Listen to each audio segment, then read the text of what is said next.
Hi, Sarah. Welcome. And thank you for joining me today for my Soul to Soul Wellness podcast. How are you? I'm great, thank you. My absolute pleasure.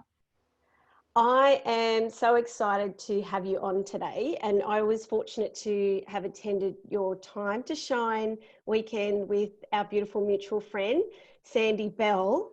And I was really excited to bring you on because I just think you have so much wisdom to share.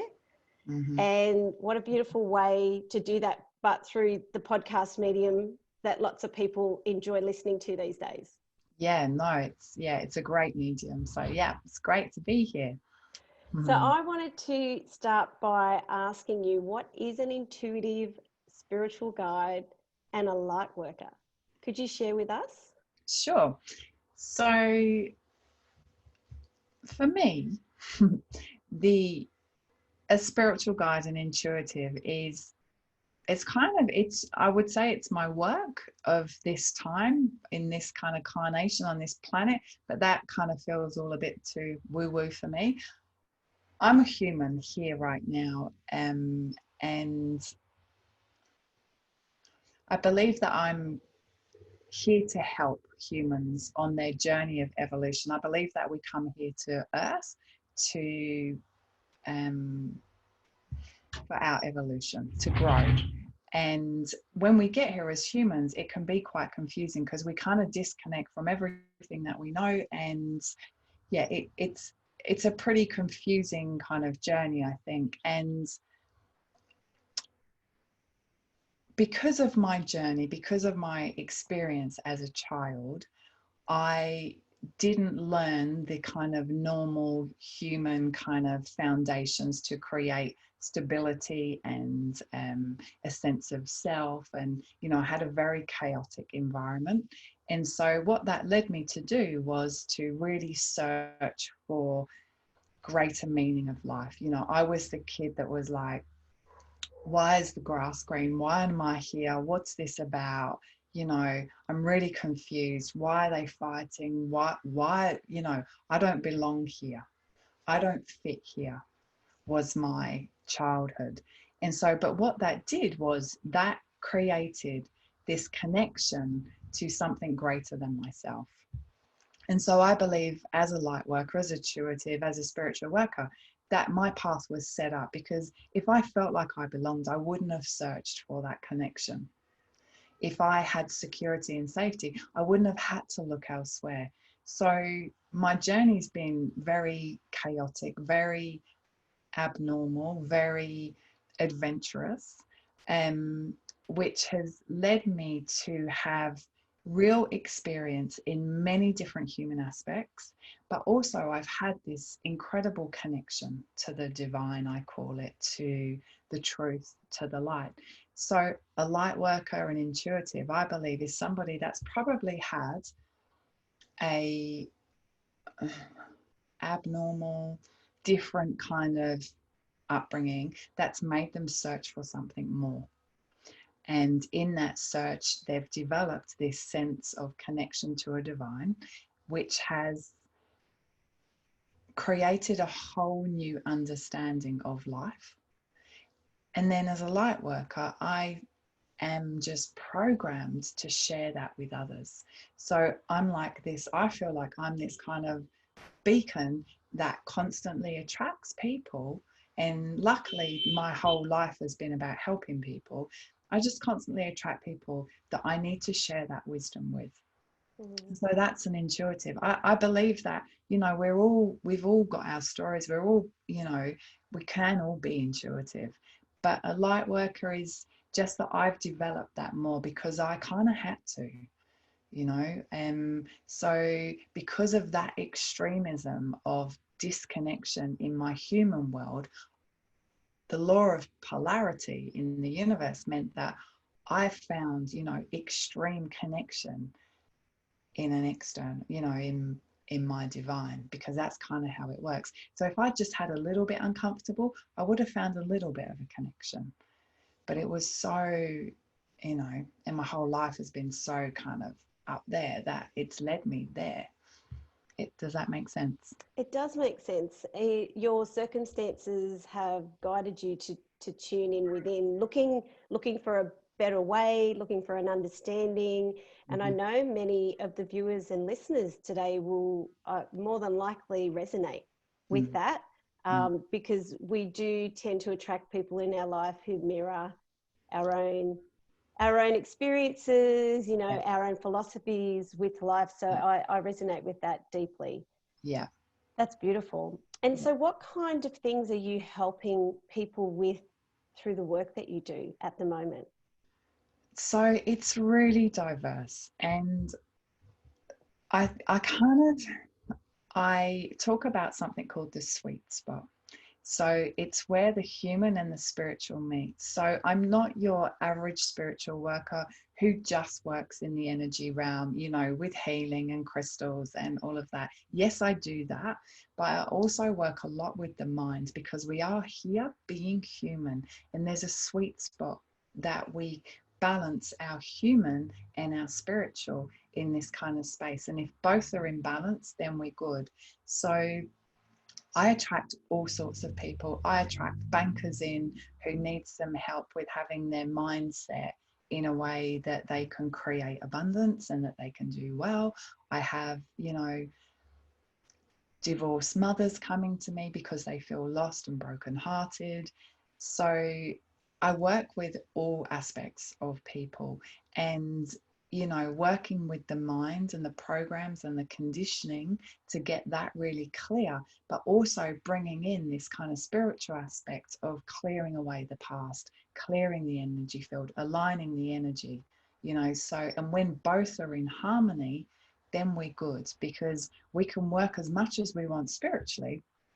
But if our mind is negative or stuck in the past or stuck in old conditioning, we're never going to be living in our best life. We're never going to feel the best that we can be. Whereas if we're spiritually working, we're tuning in, we're constantly working, but we're also working with our values and our conditioning and our human nature, we can have the most incredible experience here.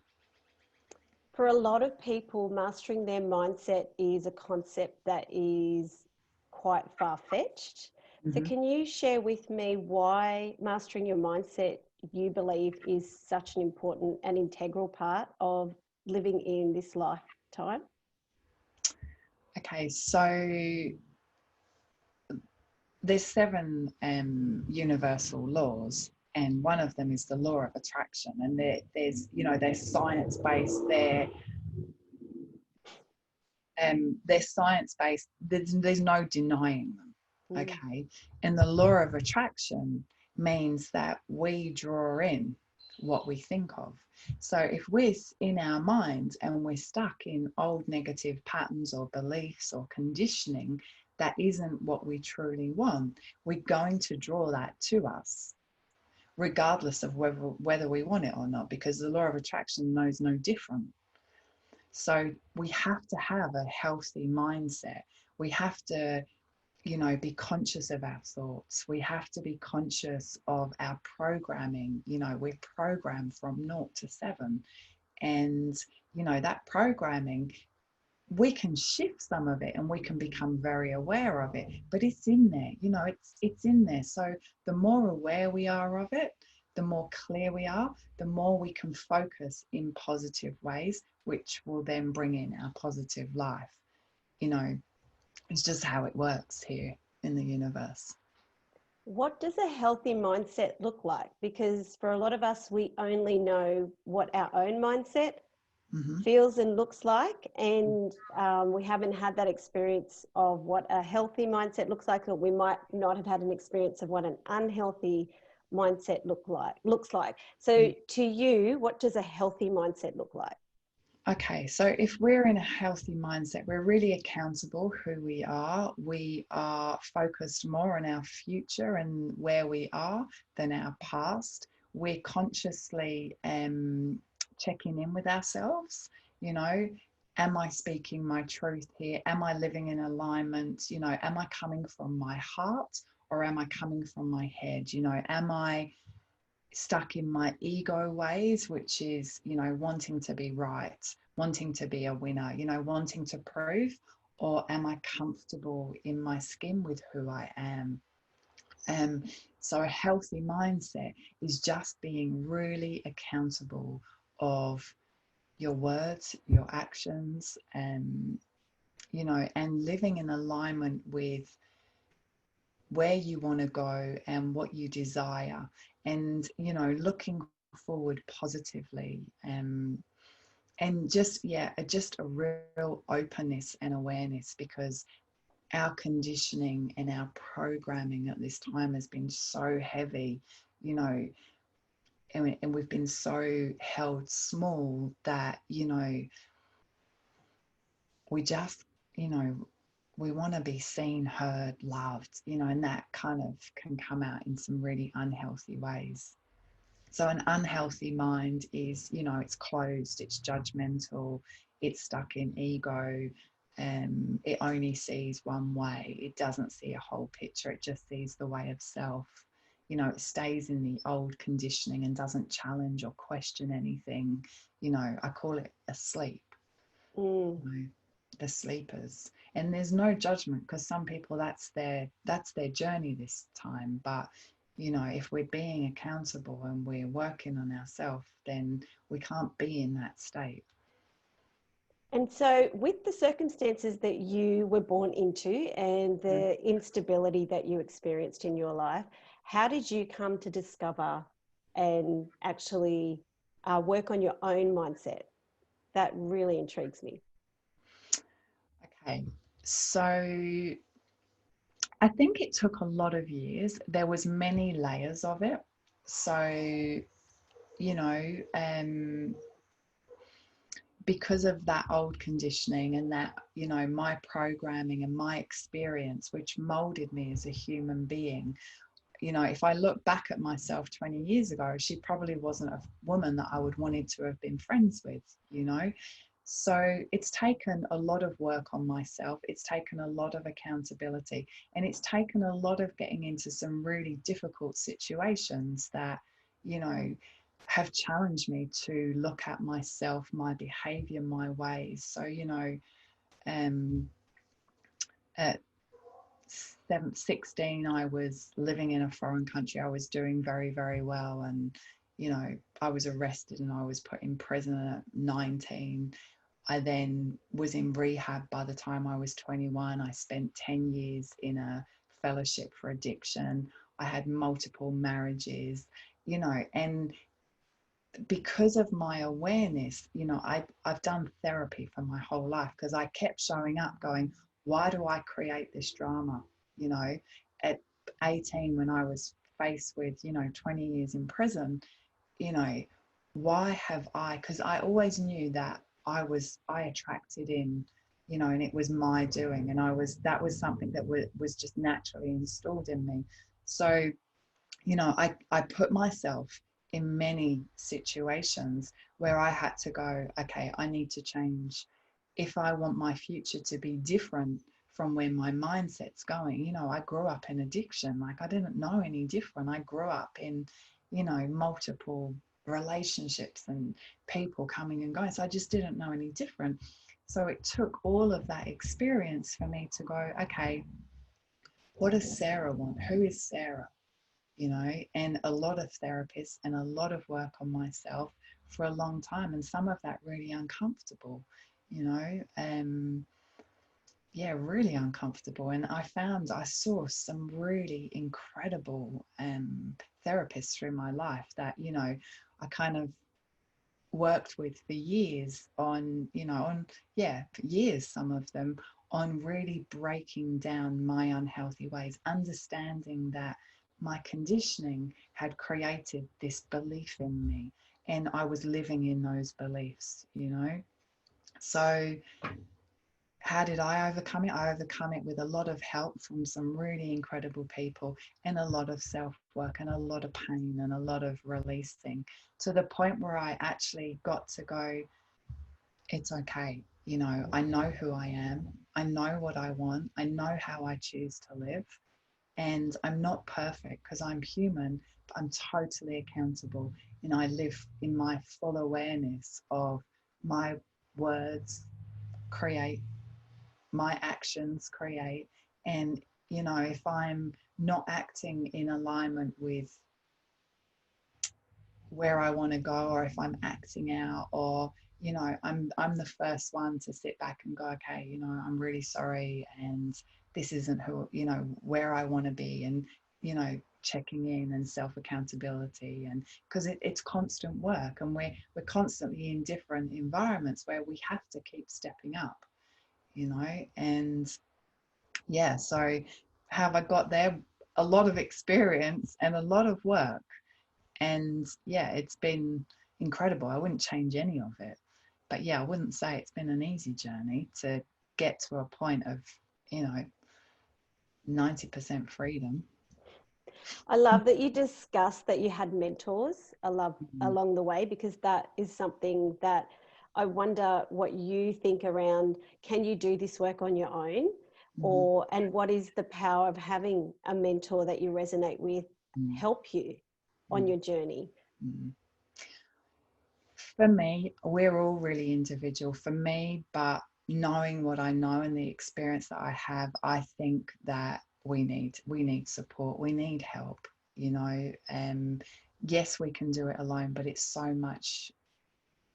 I'm not going to say easier, because it's not easy, but it's so much more beneficial if we get some help along the way. Because no, we're never going to look at ourselves through someone else's perspective. It's always through our own perspective. And, when we get somebody else's view and perspective, and we start to think of things objectively, that's what creates shift.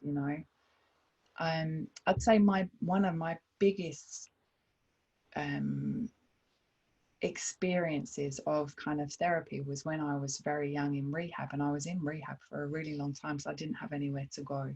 And I did a lot of group therapy, and the power of the group. And I actually then worked there. I was like part of the furniture, and just the power of the group, and the power of, reflection to actually change people was incredible. Incredible. I have to agree 100%. It's Mm, it's a wonderful thing to experience, isn't it? mm, yeah. So I think people can do some work on their own, most definitely. We've got so many resources, books and worksheets and podcasts, and I think it's all together. But if you can find somebody to work with to release some of your stuff, it's incredible. A lot of my soul to soul wellness community are parents, Mm-hmm. and more and more young listeners are starting to tune in, which is Yeah, so wonderful. So how has your personal journey informed your parenting approach? yeah, okay. So it most definitely has,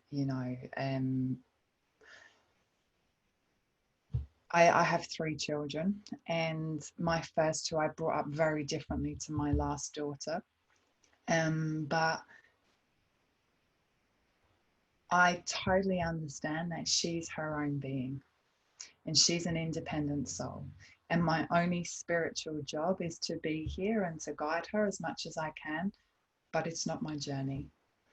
And I give her a lot of independence and a lot of free will. I do, I have, boundaries, and and I'm quite kind of strict with my ways when, the children are with me, you know, and that's, I think that's good to teach them real good human character trait, ways of being. But I'm probably one of those really relaxed parents, in a way that I give her the freedom that she needs to grow. I believe that, the biggest thing that we can do for our children is give them wings to fly, and then let them fly freely. I don't own her. So, I work with a lot of women that, their children are just leaving home, or they've just left home, and the slump in there because they feel they have no purpose because they've given so much. Mm. My advice to women is yes, they're incredible. Yes, we're here to, you know, reproduce and bring up this next generation, but we're not here to grow, you know, to do it for them. And we have to give them that, you know, because I think that at the moment we're seeing a lot of the younger generations growing up with a lot of anxiety, with a lot of dependency and entitlement, and that's because they've been held so tight, you know. And if we can just give them the freedom, the growth in them is huge. So, you know, that moment when mothers want to go and speak for their child, you know, how are you today, Billy? Oh, Billy's fine. You know, just let them have a voice, let them grow. Yes, with safe boundaries, but, you know, I think that there's a lot of mothers, you know, becoming mothers now and kind of coming in that are really learning a different way of being, which is amazing. Where do we find that balance between creating structure, as you call it, and then allowing for their creativity and their own time to nurture and discover their own intuitive superpowers? How does that look like in a practical sense? Mm-hmm. I think it really depends on the individual. But as I said to you, I have kind of clear, firm boundaries in the home and around behavior. And then there's a lot of kind of free will in that. So, and I think it's very individual of what, you know, what a mother's values are and what's important to her, to what she can kind of give over here. But I think that I talk about it in many different aspects. I talk to people about the good red road, and it's really important to live in alignment with your values. And if you're walking the good red road, which is the center road, you don't feel guilty and you don't feel resentment. Yeah, you just, you're here. You're in center with none of those feelings. If you're overbearing with your child, you're going to feel guilty. If you're giving them too much and you feel something's not in alignment with your values, you're going to start resenting, and then you're going to get angry, in that kind of angry mother. So working out what those boundaries are for an individual is so important, and then sticking to them. You know, I know when I give you that too much, you react like that. I know my reaction to that, so we won't do that. I You know, love that. yeah, and being, you know, being secure in ourselves enough to to trust our intuition when it comes to parenting is so important. 100%. Mm. 100%. Now, do you believe that everyone has intuitive superpowers? And if so, how do we go about, if we're not aware of the fact that we are intuitive, how do we go about discovering that if we're curious about it? Okay. Yep, I believe that everybody's intuitive. I'm just kind of, because it's, you know, it's a little bit like riding a bike. When you first get on a bike, it's a bit tricky. I've ridden a bike since I was every day, all day since I was, you know, could walk. So of course I'm gonna be really clear with it, because it's a practice thing. It's like anything. Everybody has it. Okay. So I love doing little tests, you know, guessing who's ringing on the telephone, you know, those little tests, guessing an outcome of a situation, tuning in, you know, going, okay, well, I feel this, and then testing it. And that's, you know, the more we do that, the more we open it up, because the more we trust it, the more it grows. There's a really good book called E Squared, Mm, and it's a little book and it's quite basic, but it's got lots of little things in there to help people kind of test their intuition. And it's one that I think is quite fun. But I think just, you know, those little tests, who's ringing on the telephone, what number will that be, will that person get into that, or, you know, will they make that, or should I, you know, those, constantly doing that. And then you'll go, you know what, I kind of get this right quite a lot. And then the more we give it attention, the more it's going to grow. I will include the link to E Squared. That's by Pam Grout. So I'll Yeah, include that in the exactly. show notes. Fantastic. Mm. Now, does being intuitive mean we have to be perfect? Oh, goodness. No. Goodness, not at all. We're human. And that's where I talk about the sweet spot. You know, just because I'm spiritual and I work in the spiritual world, I'm no guru. I like drinking rosé. I swear quite a lot, you know, because I'm human. And I think we went way off there for a while. And it was like, you know, if you're spiritual, you do meditate every day and you're really perfect and you don't eat sugar and you out. And yes, you know, I did 10 years without sugar and I meditated and I did yoga every day and I've done all of that. But did it make me more spiritual than I am now? No. So I think that there's so many different kind of ideals.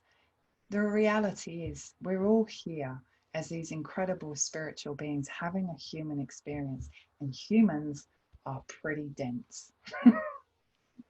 Yeah. And you know what? We're here, all of us in human body. So we are all pretty dense. There is no different. So it's more important to be kind than to be right. Most definitely. That's one of my favorite sayings. Yes. And it's okay not to meditate every day. Exactly. You know, if you can, fantastic. Like if you can find a routine that works for you and you can stick with what you know makes you feel good, that's spiritual. That's looking after your spirit. You know, and that may be you do a 20K run every day. It doesn't matter. You're looking after your spirit. You're feeling good. You're feeling high vibration. That's spiritual. It's not laying on the floor and omming for 20 minutes and coming out with a negative attitude. Do you know what I mean? It doesn't, it's just about feeling good. I'm a really big believer in following your bliss Yes. and doing more of those things that bring you joy, that make you happy, however that looks like Yeah. for you. So in your daily life, what does your spiritual self-care look like and what brings you bliss that you love to do every day? So I work a lot in alignment with my values. So my values top is kind of health. So every morning my alarm goes off at 5 o'clock. I meditate for 20 to 30 minutes and then I go to a gym or I run. I drink celery juice as soon as I've woken up, you know, and I'm very routine with this stuff. And, you know, I could be criticized that it impacts my parenting because I'm not here in the morning for my kid and she gets up and takes herself off to her own sport and she's 11. But that's what she's grown up and known, you know, the mornings, that's what I do. Um, and then I have to do my work, which is my spiritual work with working with others. I have to give, and that creates, you know, harmony in my world. In that as well, I after school I have to give my daughter some time to create, you know, my mother feeling okay. And I really prioritize love and relationships. So I put a lot of energy into my relationship. So it's kind of my days very equally segmented up into my self time, my family time, and my relationship time, and my spiritual work, which covers, you know, so much. So, you know, I think it's very individual what people value. And we have to work in alignment with our values. But for me, you know, health is right up there. If I feel healthy in my body, I feel healthy in my mind. So I see that you really value your energy levels because all those things add value to your energy levels. So why is energy so important in a practical sense? You can relate it to spirituality, but it doesn't have to relate to spirituality. So why do you feel our energy is so precious? Because I know what it feels like to feel depressed and I know what it feels like to be unhappy and I don't want to feel like that. So I value my joy and my happiness over anything. Yeah. And Love that answer. I know how to have it. And I know what will take me down into that feeling. And I will not compromise these days. It's a non-compromise. I value that. You know, it's who I am. And I couldn't have it any other way. I don't want to be miserable. I don't want to be unhappy. I want to be having the best time here. When you do those things for yourself, it equates to you valuing yourself Yeah. as a human being, right? And other people see that or feel that, And more than likely, they're going, I want a bit of what she has. Like, what is she doing? And Mhm. so, if anyone listening today has someone like that in their lives, have a look at what they're doing that you admire. Exactly. And perhaps there's something in there that's resonating for Exactly. you.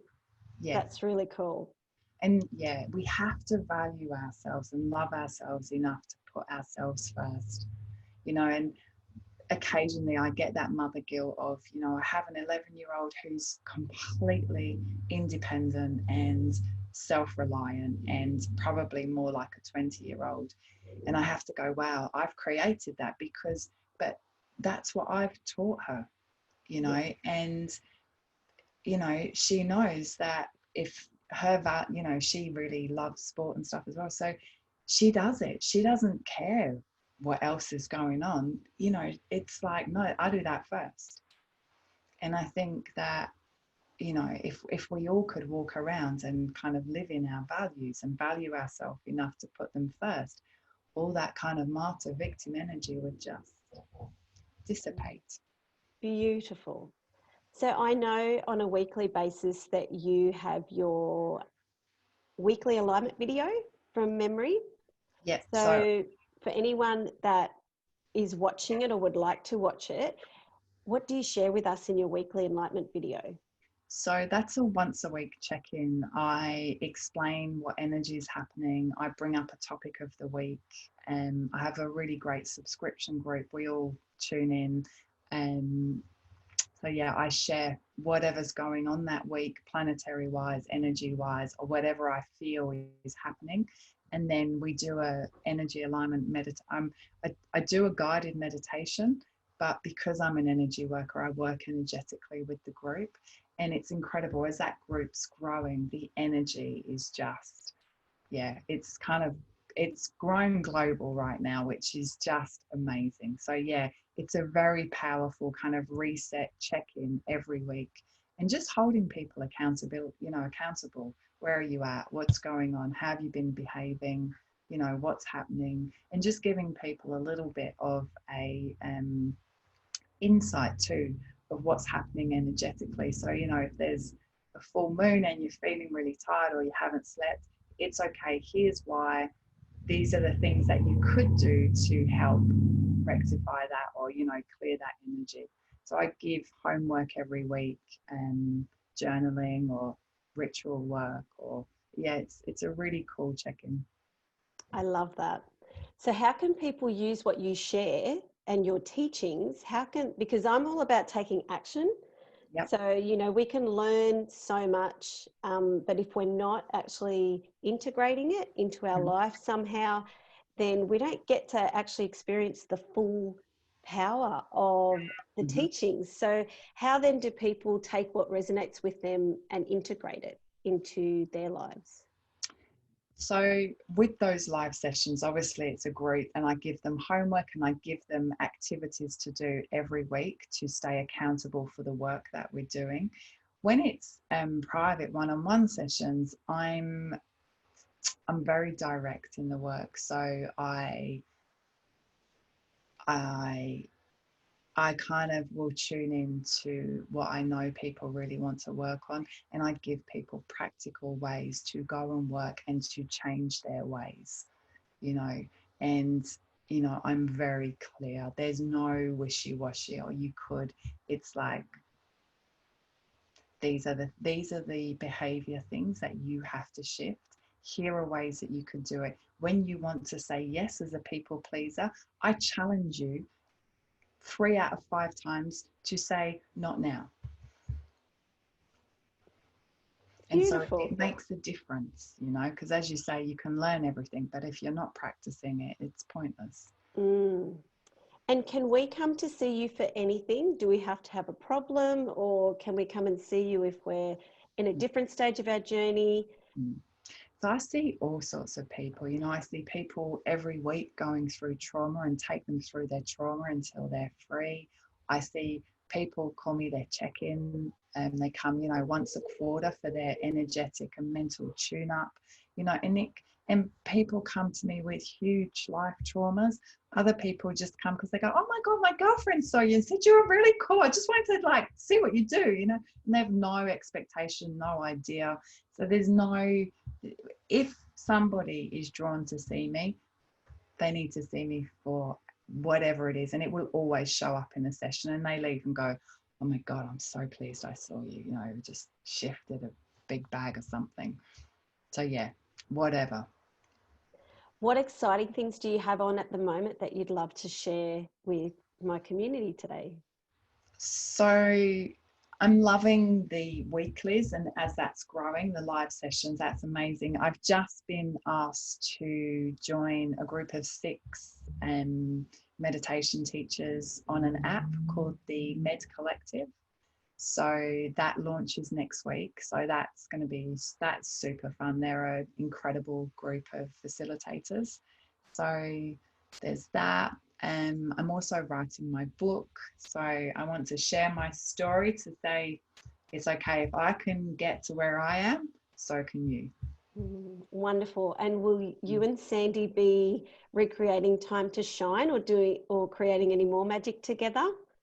Hopefully, yeah. Unfortunately, she's moving quite far away, so we need to kind of nab her a little bit. But yeah, I mean, I'm always running different workshops and retreats and different things, so hopefully I can pull her in on some of those. Yes. Well, thank you so much for joining me today. I'm really excited about sharing this episode. I think you have so much wisdom to share, and I highly recommend to anybody listening, go and check out Sarah on her socials, and you will find all the information there. I'll also include all the links below the YouTube video if you're watching that, and the podcast episode, and on my website. So you have no excuses. You'll be able to go and check out what Sarah's doing. And thank you to your cat who just walked behind you, who wanted to make an appearance.